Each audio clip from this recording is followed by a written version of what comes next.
तो आज तुम्हारे इच्छा के अनुसार ही मैंने रिकॉर्डिंग भी स्टार्ट कर दिया है। और आज हम लोग अध्ययन करेंगे अध्याय 2 कोर 10 का जो अध्याय 2 है। और अध्याय 2 के अंतर्गत जो सिलेबस के अनुसार है वह झारखंड का भौतिक भूगोल। और इसमें जो झारखंड का भौतिक भूगोल है, फिजियोग्राफी और झारखंड है, उसमें 4 सब टॉपिक पढ़ने हैं: भूमि, जलवायु, वन और खनिज। और एक तरह से यह, जैसा कि मैंने कहा कि यह जीएस है, सामान्य ज्ञान है किसी भी झारखंड के किसी भी कंपटीशन के लिए। अब तुम बीए करो या नहीं करो, या ऐसे ही बैठकर तैयारी कर रहे हो कोई कंपटीशन का, तो ये पढ़ना ही पड़ेगा। UPSC, JPSC, JSSC, JTET, teacher या अन्य दरोगा कभी निकलता है, कभी सिपाही निकलता है, कभी कुछ कुछ ऐसे निकलते रहती है जेपीएससी से और जेएसएससी से। तो सभी परीक्षाओं में जो सामान्य ज्ञान की जो एक विषय रहती है, उसमें ये सब क्वेश्चंस ऑब्जेक्टिव के दृष्टिकोण से महत्वपूर्ण है। तुम्हारे लिए तो दो है, आम काम गुटली का दाम, ग्रेजुएशन में भी काम करेगा और उधर जीएस भी तैयार हो जाएंगे। इसलिए तुम लोग ध्यान से पढ़ना और ध्यान से देखना, और जो नहीं समझ में आएगा तो फिर से जो अपलोड करेंगे यूट्यूब में, तो वहां से देख लेना और याद कर लेना। फिर से हम इसका क्वेश्चन पर भी आएंगे, एक क्लास क्वेश्चन पर भी लेंगे जब खत्म हो जाएगा। तो जैसा कि दिख रहा है कि प्रथम स्लाइड में कि अगर झारखंड, पूरे झारखंड को अगर ले हम, तो ऐसे तो 4 प्रमंडल हैं, जान ही रहे हो तुम लोग कि जैसे उत्तरी छोटानागपुर, दक्षिणी छोटानागपुर, पलामू प्रमंडल, कोल्हान प्रमंडल और संथाल प्रमंडल, 5 प्रमंडल अभी वर्तमान में। लेकिन पहले अंग्रेजों के जमाने में 2 ही प्रमंडल थे, छोटानागपुर और एक संथाल परगना। लेकिन भौगोलिक दृष्टिकोण से अगर हम देखें, भौगोलिक मतलब कि बनावट, जो फिजियोग्राफी, धरातलीय बनावट, तो उसके आधार पर हम झारखंड को 2 भागों में बांट सकते हैं: छोटानागपुर या पठार और संथाल परगना। ये 2 भाग मुख्य भौतिक भाग है, भौगोलिक भाग हम कह सकते हैं झारखंड का। और यह पहले अंग्रेजों के जमाने में यही 2 प्रमंडल भी थे, कमिश्नरी जिसे कहते हैं।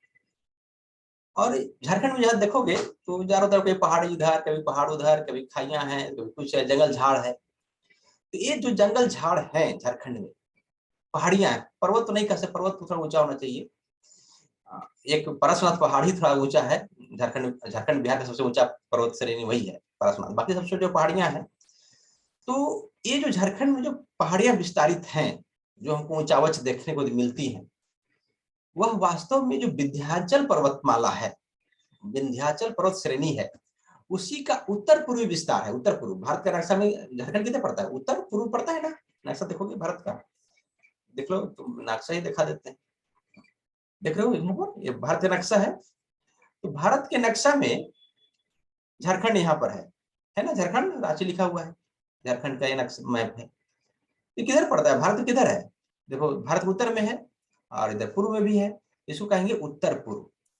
तो झारखंड के सॉरी भारत के उत्तर पूर्व में यह झारखंड स्थित है। और विंध्याचल पर्वत किधर है? ये विंध्याचल पर्वत उत्तर प्रदेश इधर इस एरिया में है ना।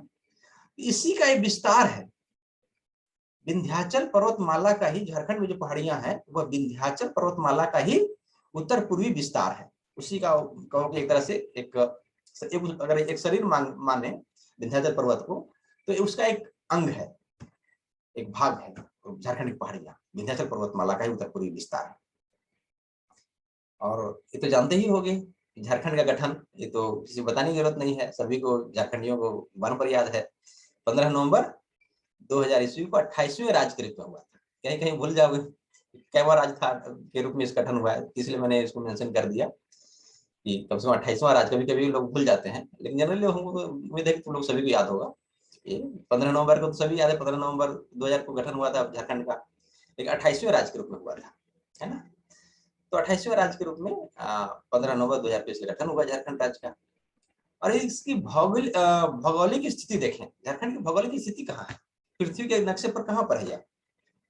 तो पृथ्वी के नक्शे पर जो किसी चीज को दिखाना होता है, तो उसके लिए हम लोग एक 2 रेखाओं का उपयोग करते हैं, जिसको कहते हैं अक्षांश और देशांतर रेखा। किसी चीज को यदि कहीं पृथ्वी के मैप पर दिखाना है, तो हमको बताना पड़ता है कि वह कितने अक्षांश पर है, कितने देशांतर पर है।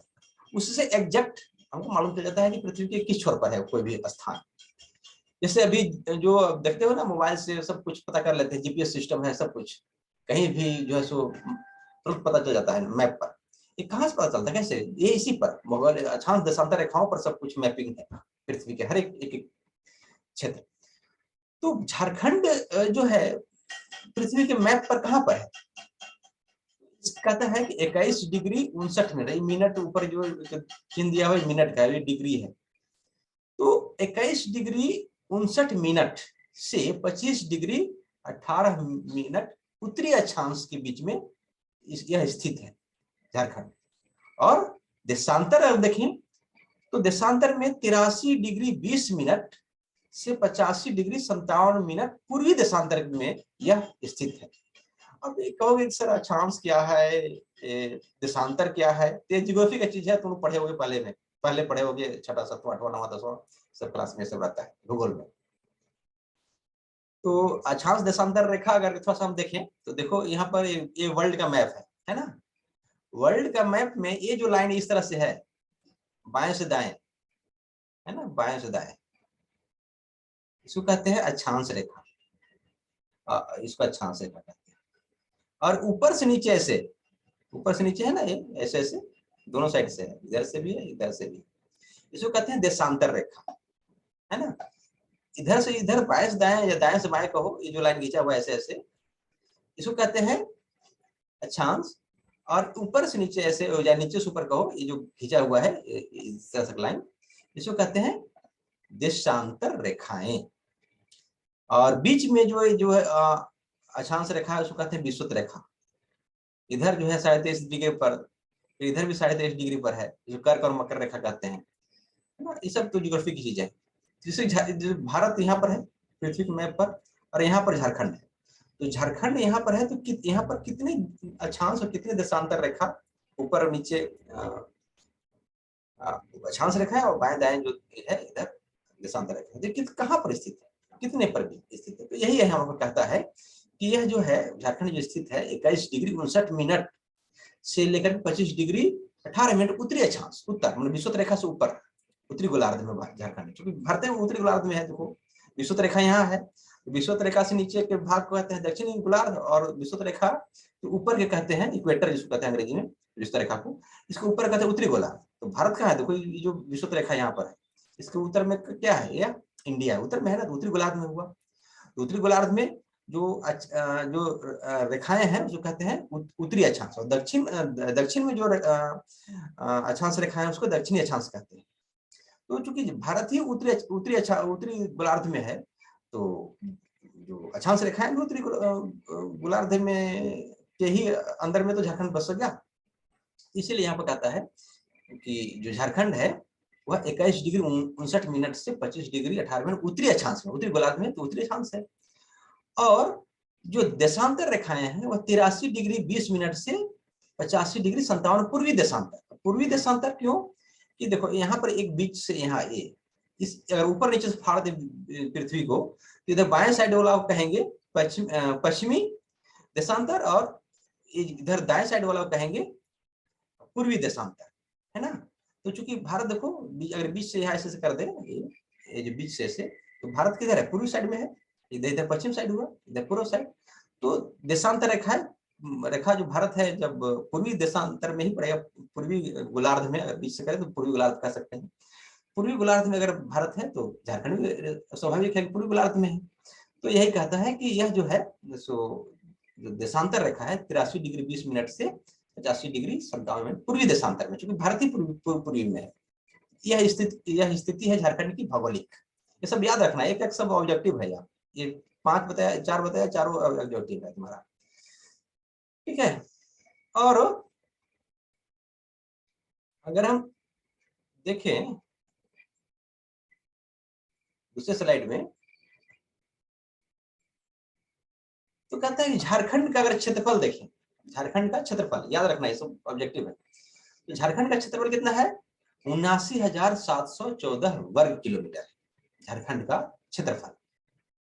क्षेत्रफल हमेशा वर्ग में रहता है, मैथमेटिक्स पढ़े होगे तुम लोग। 79,714 वर्ग किलोमीटर इसका क्षेत्रफल है झारखंड का। और जनसंख्या देखें तो हर 10 वर्ष बाद जनसंख्या जनगणना होती है।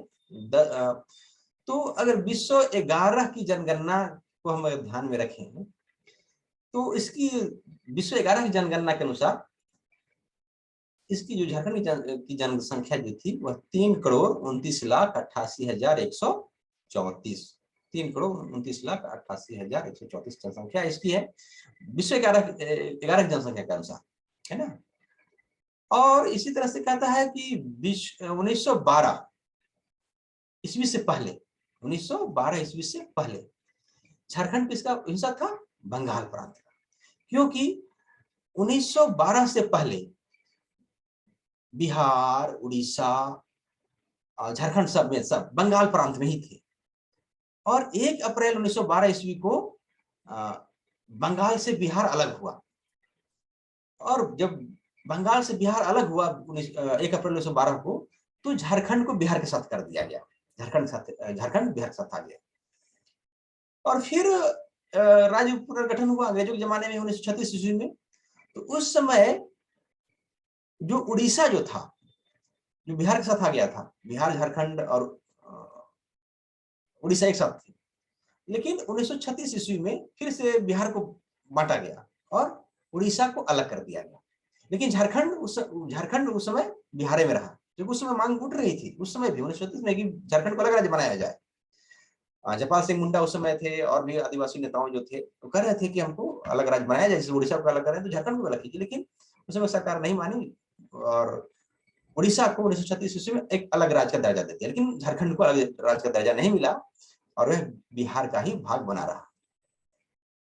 और फिर कहता है कि 1948 ईस्वी में फिर से जो देश आजाद हुआ 1947 ईस्वी में, तो सरदार वल्लभ भाई पटेल और ने मिलकर के करीब 565 देशी रियासतों को भारत में मिलाया था। और बिहार, झारखंड का अगर देखें तो एकमात्र रियासत था सरायकेला खरसावां, जो कि स्वतंत्र अस्तित्व था, वह जमींदार नहीं था। बाकी बिहार, झारखंड के जितने भी राजा जिसको नाम सुनते हो, दरभंगा महाराज और ये सब, वो सब जमींदार थे, जमींदार की दर्जा थी। लेकिन सरायकेला खरसावां का जो रियासत था वह राजा था, वह जमींदार नहीं था। था छोटा, बहुत ज्यादा इसका जमीन नहीं था, सरायकेला खरसावां में इसका था क्षेत्र, लेकिन इसके राजा की उपाधि थी, देशी रियासत था यह। और बाकी जो बड़े बड़े जो उस समय राजा थे वो सब जमींदार की उस दर्जा अंग्रेजों ने दे रखा था, जमींदार था, इससे छोटा था। दरभंगा महाराज, दरभंगा का पूरा उत्तरी बिहार और इधर भी दक्षिण बिहार में भी उसका था, सबसे बड़ा जमींदार था वह, इससे कई गुना बड़ा था सरायकेला खरसावां से। लेकिन उसको जमींदार, राजा का दर्जा नहीं था, जमींदार था वह। लेकिन सराय बिहार और झारखंड में मात्र एक ही रियासत थी, सरायकेला खरसावां, ये याद रखना, पूछता है यार इसमें। सरायकेला खरसावां ही एक ऐसा राज्य था जो कि देशी रियासत का उसको दर्जा अंग्रेजों ने दे रखा था और वह जमींदार नहीं था, राजा का हैसियत था। तो जब भारत आजाद हुआ तो सब देशी रियासत भारत में या पाकिस्तान में मिल रहे थे, तो सरायकेला खरसावां को भी भारत में मिल गया और उसको बिहार के साथ जोड़ दिया गया 1948 ईस्वी में। और फिर कहता है कि 1956 में जैसे राज्य पुनर्गठन हुआ था 1956 में, तुम लोग जान रहे होंगे। तो राज्य पुनर्गठन जब हुआ फिर से भाषा के आधार पर हुआ था 1956 में, और भी बाकी चीजों को ध्यान में रखते हुए। तो 1956 में जब राज्य पुनर्गठन हुआ तो पुरुलिया जो बिहार का भाग था उसको काट करके बिहार से बंगाल में जोड़ दिया गया। अभी भी देखते हो पुरुलिया बंगाल का प्रांत है।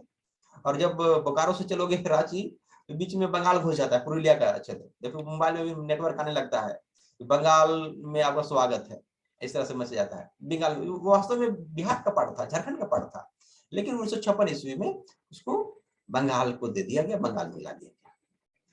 और इसी तरह से झारखंड देखें तो झारखंड को 2000 ईस्वी में बिहार का जो कुल क्षेत्रफल था उसमें से जो बिहार और झारखंड का पूरा क्षेत्रफल देखें तो 1,34,038 वर्ग किलोमीटर पूरा क्षेत्र था बिहार झारखंड का। उसमें से 79,714 वर्ग किलोमीटर को काट करके बिहार से 15 नवंबर 2000 ईस्वी को एक अलग झारखंड राज्य का दर्जा बना दे दिया गया और अभी अस्तित्व में है, जैसे तुम लोग निवास कर रहे हो अभी। और थोड़ा देखें थोड़ा सा और, तो कहता है कि भारत की जो झारखंड में देखें तो भारत की जितनी जनसंख्या है वो भी 2011 की जनगणना के अनुसार, क्योंकि अभी 2021 की जनगणना जानिए क्या हुआ, तो भारत की कुल जनसंख्या का 2.62% जो भाग है वह झारखंड में निवास करती है। ये भी इंपॉर्टेंट ऑब्जेक्टिव है कि भारत की कुल जनसंख्या का 2.62% झारखंड में निवास करती है। और यहाँ का जनसंख्या घनत्व तो देखें तो यहाँ का जनसंख्या घनत्व है 414 व्यक्ति प्रति वर्ग किलोमीटर। जनसंख्या घनत्व जैसे डेंसिटी अंग्रेजी में जैसे कहते हैं, तो यह जनसंख्या घनत्व से आशय है कि 1 किलोमीटर क्षेत्र में कितने लोग रहते हैं। तो यह एवरेज है। शहर में तो बहुत रहते हैं लोग, जगह पढ़ाओ में कम रहते हैं, तो एरिया जितना है, पूरी जनसंख्या जितना है उसके एरिया से डिवाइड करके उसका जो डेंसिटी निकालते हैं तो उसको कहते हैं जनसंख्या घनत्व। तो झारखंड की जो जनसंख्या घनत्व है वह 414 व्यक्ति प्रति वर्ग किलोमीटर है। तो इस तरह से हमने इस 2-4 स्लाइडों में एक झारखंड की एक भौगोलिक पृष्ठभूमि थोड़ा जियोलॉजी के हिसाब से रखा है, ये तुम्हारे चैप्टर्स में है। और ये मैप में देख रहे हो कि हमारा झारखंड की स्थिति कहाँ पर है, और इधर बिहार है उत्तर में, इधर देखो पूरब में वेस्ट बंगाल है, इधर दक्षिण में उड़ीसा है, छत्तीसगढ़ है, इधर मध्य प्रदेश टच नहीं करे, उत्तर प्रदेश इधर है ना, उधर जो सो यहाँ पर देखो उत्तर प्रदेश टच करता है झारखंड से थोड़ा सा, और छत्तीसगढ़ टच करता है, मध्य प्रदेश टच नहीं करता है। तो यही पूछता है कि झारखंड के कौन कौन से राज्य का सीमाएं लगी हुई है। ये मैप में देख रहे हो कि पूरब में बंगाल, पूरा बंगाल, दक्षिण में उड़ीसा, इधर जो है सो इसको कहे ना, दक्षिण में तो नहीं कह सकते हैं, दक्षिण, और इधर पश्चिम, तो दक्षिण पश्चिम में छत्तीसगढ़, और इधर की क्या है ये भी क्या है, ना उत्तर में है ना पश्चिम में है, इसको बीच में है उत्तर प्रदेश। इसको कह सकते हैं कि उत्तर पूर्व। उत्तर पूर्व में कौन सा राज्य है, थोड़ा सा जब टच करता है यहाँ पर उत्तर प्रदेश, और फिर उत्तर में डायरेक्ट उत्तर में तो पूरा बिहार है, ये पूरा सीमा बिहार से लगा हुआ है। इस तरह से झारखंड की भौगोलिक स्थिति है। और एक यहाँ पर एक सरसरी निगाह से इसके बारे में हम लोगों ने देखा, और आगे जब हम लोग फिर से चर्चा करेंगे तो इसकी भूमि, इसकी जलवायु, वन, खनिज, ये सब एक एक टॉपिक पर डिटेल्स में अध्ययन करेंगे। तो आज इतना ही रहने देते हैं, और फिर हम लोग आगे चर्चा करेंगे नेक्स्ट डे।